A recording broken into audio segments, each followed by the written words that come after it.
ഇനി സ്വർണവുമായി ബന്ധപ്പെട്ടിട്ട് തന്നെ പലപ്പോഴും സ്ത്രീകൾക്കായിരിക്കാം ഈ ഒരു സംശയം ഉണ്ടാകുക. ദൈനംദിനം അവരുപയോഗിക്കുന്ന സ്വർണ്ണാഭരണങ്ങളുണ്ട്. നമ്മൾ മഹറായിട്ട് കൊടുക്കുന്നതും അല്ലാതെയുമായിട്ട് സ്വർണം ധരിക്കുന്ന ആളുകളുണ്ട്, പ്രത്യേകിച്ച് സ്ത്രീകളാണ്. അപ്പം എങ്ങനെയാണ് ദൈനംദിനം നമ്മൾ ധരിക്കുന്ന സ്വർണ്ണാഭരണങ്ങൾക്ക് സക്കാത്ത് ബാധകമാണോ? ഇത് പണ്ഡിതന്മാർക്കിടയിൽ അഭിപ്രായ വ്യത്യാസമുള്ള ഒരു ടോപ്പിക്കാണ്.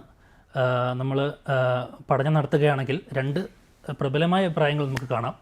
ഒന്ന്, ഒരു വിഭാഗം പണ്ഡിതന്മാർ പറയുന്നത് ഉപയോഗിക്കുന്ന സ്വർണം എന്നത് നമ്മുടെ വസ്ത്രം പോലെയാണ്, വാഹനം പോലെയാണ്, അതിന് നമ്മൾ സക്കാത്ത് കൊടുക്കേണ്ടതേ ഇല്ല എന്നൊരു അഭിപ്രായമുണ്ട്.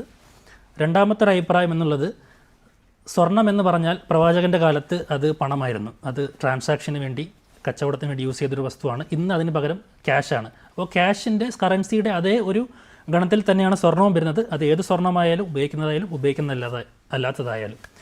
അതേപോലെ പ്രവാചകൻ്റെ കാലത്ത് സല്ലല്ലാഹു അലൈഹി വസല്ലം ഒരു യമനിൽ നിന്നൊരു സ്ത്രീ വരികയും അവരുടെ മകൾ കയ്യിലൊരു വള ധരിച്ചിരിക്കുന്നത് കണ്ടപ്പോൾ അത് സക്കാത്ത് കൊടുത്തിട്ടുണ്ടോ എന്നുള്ളൊരു ചോദ്യം ചോദിക്കുകയുണ്ടായി.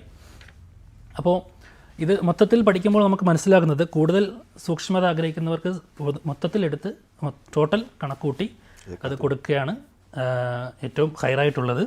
സംശയമുള്ള കാര്യങ്ങളിൽ നമ്മൾ സൂക്ഷ്മത പാലിക്കലാണ് അതിൻ്റെ ഏറ്റവും ശരിയായ ഒരു രീതി. അപ്പം അത് കണക്കിൽ പെടുത്തി കൊടുക്കുകയാണ് ചെയ്യേണ്ടത് എന്നതാണ് പ്രബലമായ അഭിപ്രായം. അല്ലാഹു അലം.